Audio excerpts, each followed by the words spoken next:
எல்லாருக்கும் வணக்கம். இன்றைக்கி கடல மாவும் பாலும் ஊற்றி ஒரு ஸ்வீட் செய்ய போகிறோம். அதுக்கு தேவையான பொருட்கள்: கடலை மாவு, சர்க்கரை, நெய், பால் ஒரு டம்ளர், தேங்காய் துருவல் கொஞ்சம், ஏலக்காய். அவ்வளோதான் இதுக்கு தேவையான பொருட்கள். இப்போ பாருங்கள், ஒரு மிக்சி ஜாரில் பால் ஒரு டம்ளர் பால், இந்த தேங்காய் துருவல்,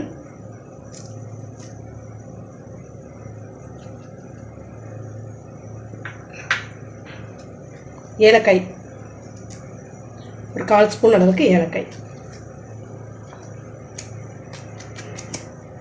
நான் வந்து சர்க்கரை பொடி பண்ணி வச்சிட்டேன், அதனால் நான் பொடி பண்ணிட்டேன். நீங்கள் பொடி பண்ணிக்கோங்க. சர்க்கரை நல்லா நைஸாக பொடி பண்ணிடுங்க மிக்ஸி ஜாரில்.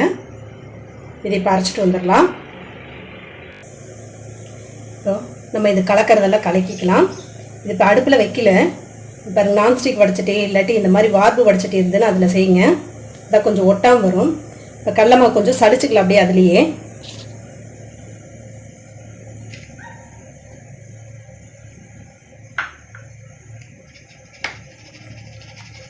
நம்ம சளிச்சு வச்சோம்னாலும் இந்த மாதிரி கட்டி கட்டியாக இருக்கும். அதனால் நம்ம போடும்போது சளிச்சிட்டோம்னா இந்த மாதிரி கட்டி கட்டியாக இல்லாமல் ஆயிக்கும். செய்யும்போது சளிச்சிருங்க நல்லா.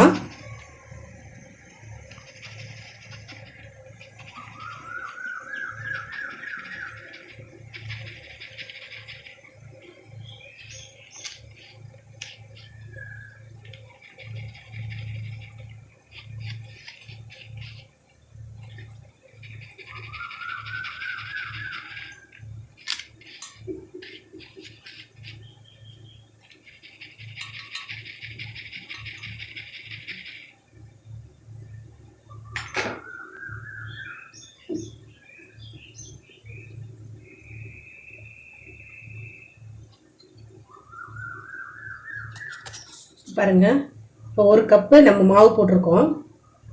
அதுக்கு வந்து ஒரு 3/4 கப் அளவுக்கு சர்க்கரை போட்டுக்கலாம். அப்போ தான் இனிப்பு சரியாக இருக்கும். ஏன்னா பால் ஒரு டம்ளர் ஊற்றிருக்கோம், தேங்காய் அரை மூடி போட்டிருக்கோம். ஒரு சின்ன பிஸ்தா தேங்காய் போட்டிருக்கேன். நான் ஒரு 2 ஸ்பூன் வர அளவுக்கு தான் தேங்காய் போட்டிருக்கேன்.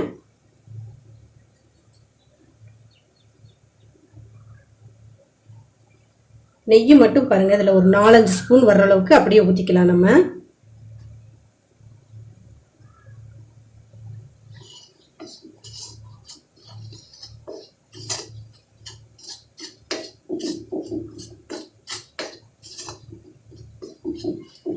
பாருங்க, பாலும் அந்த தேங்காய் ஏலக்காய் எல்லாம் அரைச்சி வச்சிருக்கோம்ல, அதையும் ஊற்றிக்கலாம். உள்ள பால் மட்டும் கொஞ்சம் கெட்டியாக இருக்கட்டும்.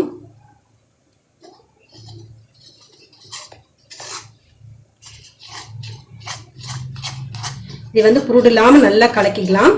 கலக்கிட்டு அப்புறமேல எடுத்து அடுப்பில் வைக்கலாம்.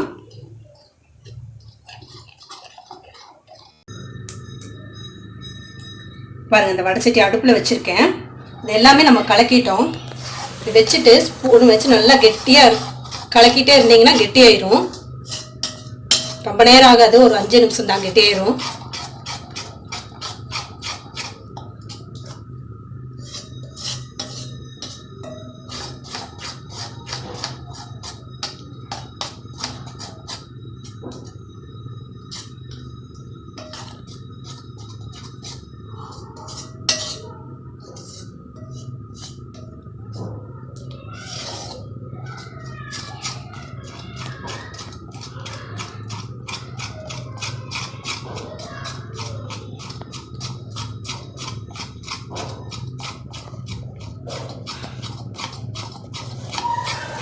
இப்படியே ஒரு 5 நிமிஷம் கலக்குங்க.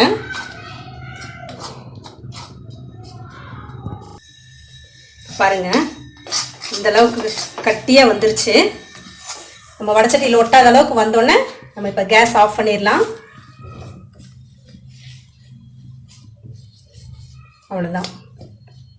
இது கொஞ்சம் ஆறட்டும். லைட்டாக சூடாக இருக்கும்போது நம்ம எப்படி நம்மளுக்கு சேஃபாக வேணுமோ அந்த மாதிரி நம்ம உருண்டை பிடிச்சி வச்சுக்கலாம்.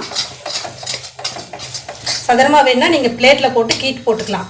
இல்லை உருண்டையாக வேணுன்னா உருண்டை பிடிச்சி வச்சுக்கலாம். அவ்வளோதான், ஆயிடுச்சு. இப்போ ஆஃப் பண்ணிடலாம். இப்போ இது பாருங்கள், இந்த மாதிரி உருண்டை பிடிச்சி லேசாக தட்டி வச்சுருக்கேன் நான். உங்களுக்கு எப்படி விருப்பமோ அந்த மாதிரி பண்ணிக்கோங்க. இது வந்து நீங்கள் சாப்பிட்டு பாருங்கள் எப்படி இருக்குன்னு. நல்லா திருப்பதி லட்டு சாப்பிட்ட டேஸ்ட் நல்லா கிடைக்கும். அதில் சாப்பிட்டு பார்த்துட்டு எப்படி இருக்குன்னு சொல்லுங்கள். உங்களுக்கு இந்த வீடியோ பிடிச்சிருந்ததுன்னா லைக் பண்ணுங்கள், ஷேர் பண்ணுங்கள், சப்ஸ்கிரைப் பண்ணுங்கள். நன்றி, வணக்கம்.